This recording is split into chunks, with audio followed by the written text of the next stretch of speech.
Welcome to TG24 TV. నేను సమర్థ. గత శాసనసభ ఎన్నికల ముందు ప్రజలకు 420 హామీలు ఇచ్చి అమలు చేయలేక అసమర్థత పాలన అందిస్తున్న సీఎం రేవంత్ రెడ్డి సారథ్యంలోని కాంగ్రెస్ ప్రభుత్వం విఫలమైన పాలన అందిస్తుందని మాజీ మంత్రి బీఆర్ఎస్ రాష్ట్ర నాయకులు డిఎస్ రెడ్డి నాయక్ అన్నారు. గురువారం మరిపేడ మున్సిపల్ కేంద్రంలో చిన్నగూడూరు, మరిపేడ మండలాలకు చెందిన బీఆర్ఎస్ ముఖ్య కార్యకర్తల సమావేశం జిల్లా గ్రంథాలయం మాజీ చైర్మన్ గుడిపూడి నవీన్ రావు అధ్యక్షత జరిగింది. ఈ సందర్భంగా ఆయన మాట్లాడుతూ ఎన్నికల ముందు కళ్యాణ లక్ష్మి పథకంలో అందిస్తామని చెప్పిన తులం బంగారం ఏమైందని ప్రశ్నించారు. రైతు భరోసా అందడం లేదని విమర్శించారు. కార్యక్రమంలో రామడుగు అచ్యుతారావు, కుడితి మహేందర్ రెడ్డి, గాది అశోక్ రెడ్డి, డిఎస్ రవిచంద్ర, పిట్టెల ధనంజయ, బయ్య ఉపేందర్, జర్పుల కాలు నాయక్ తదితరులు పాల్గొన్నారు.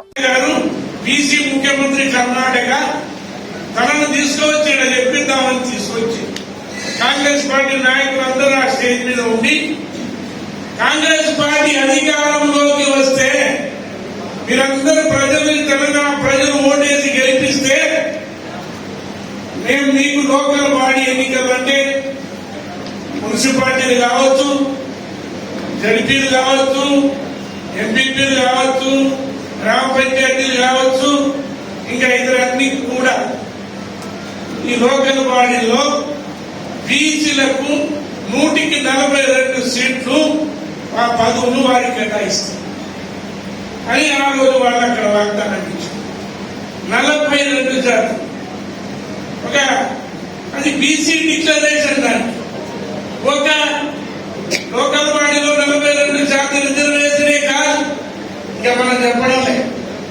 ప్రతి సంవత్సరం బడ్జెట్ లో బీసీలకు 20,000 కోట్లు రాష్ట్ర బడ్జెట్ నుంచి ప్రత్యేకంగా వారి అభివృద్ధికి కేటాయిస్తాం. ప్రతి సంవత్సరం 20,000 కోట్లు. మిగతా వాగ్దానంలో వచ్చేది లాగ అని చెప్పి బీసీ డిక్లరేషన్ ద్వారా ఈ ప్రజలకు వాళ్ళు హామీ ఇచ్చారు.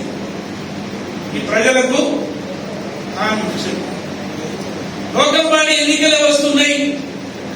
మరి రిజర్వేషన్ కు ఏం జీవో రాలేదు, చట్టం రాలే, ఏం రాలే. మేము ఏ ముఖం పెట్టుకొని జనం దగ్గర పోతాం? మా 42 శాతం రిజర్వేషన్ మీరు ఇస్తామన్నారు కదా, ఏది అడుగుతారు అని నిలదీస్తారు అని ఇవాళ రేవంత్ రెడ్డి గారు ఒక నాటకం మళ్ళీ బీసీ ప్రజల యొక్క చెవులో పూలు పెట్టడానికి ప్రయత్నం చేస్తున్నాడు. ఏ విధంగా అంటే, నేను రేవంత్ రెడ్డి గారి వేదిక మీద నుంచి నేను అడుగుతున్నా, నీకు చిత్తశుద్ధి ఉంటే ఆర్డినెన్స్ జారీ చేసి గవర్నర్ గారి చేత ఆమోదింపజేసి నువ్వు జీవో ఇస్తే రిజర్వేషన్ అమలు అయ్యే పరిస్థితి కనుక ఉంటే అసెంబ్లీలో కులగణన చేసిన తర్వాత తీర్మానం చేసి 42 శాతం రిజర్వేషన్ కు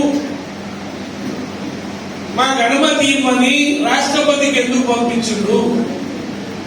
మీరు ఆలోచన చేయండి, మీరే ఆలోచన చేయండి. అసెంబ్లీలో అక్కడ ఉన్న వాళ్ళని చూస్తే పబ్లిక్ లో పోతే దోపిడిగాల్లో దొంగలో లూట్మార్కులు చేసేటోళ్ళని విధంగా కనపడే వాళ్లే తప్ప మన దురదృష్టం. పోయినసారి కాంగ్రెస్ పార్టీ భారతదేశంలో ఉన్న ప్రజలందరికీ సరిపోయేది వాగ్దానాలు ఒక తెలంగాణకే ఉన్న ప్రజానీకానికి ఇచ్చింది. 420 హామీలు చరిత్రలో ఏ పార్టీ, ఏ ప్రభుత్వం ఇవ్వనని హామీలు. నేను అప్పుడప్పుడు మోటుగా చెప్తుంటా, గుట్టకు ఒక వెంట్రుక వేసి ఆ గుట్టను లాగుదాం, గుట్టకు ఒక వెంట్రుక వేసి ఆ విధంగా నోటికి వచ్చిన హామీలన్నీ 420 హామీలు. ఆ 420 పేర్లు చదవాలంటే 2 గంటలు. వాటి గురించి చెప్పాలంటే ఒక రోజు పడుతుంది.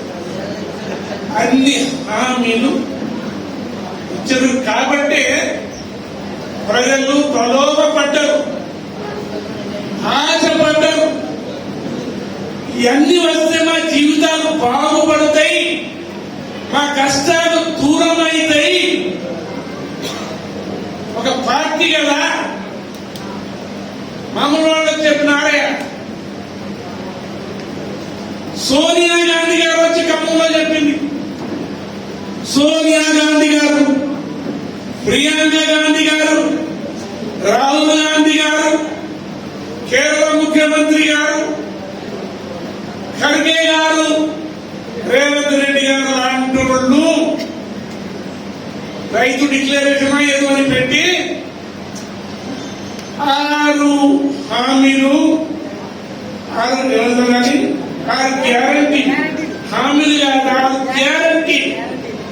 అందులో 13 వాగ్దానాలు అని రేవంత్ రెడ్డి ఇక్కడ ఉన్న వాళ్ళు ఎవరో కొనికిసాడు చెప్తే నమ్మనని గాంధీ కుటుంబం అంతా పట్టుకొచ్చింది. ఇందిరా గాంధీ గారి కుటుంబం అంతా ఇక్కడ తీసుకొచ్చారు ఖమ్మానికి. తీసుకువచ్చి చెప్పింది కాబట్టి ప్రజలు నమ్మే అవకాశం కలిగింది. కామారెడ్డికి కర్ణాటక సీఎం సిద్ధరామయ్య గారు, ఖర్గే గారి, రేవంత్ రెడ్డి గారు అన్నప్పుడే నాయకుడు అనుకోలే జోక్ కాదు, నవ్వుడు కాదు, ఓటుకు దొంగ, నోటుకు దొంగ అని అనుకున్నాను. కానీ వీళ్ళందరూ వచ్చే వరకు నమ్మింది. చాలా మంది బీసీ రిజర్వేషన్ 42% అని మనం చదువుతూనే వింటున్నాం, కానీ దాని గురించి బాగా ఆలోచించాం. Hi, నేను మీ Satyasri. Please do subscribe TG24 TV.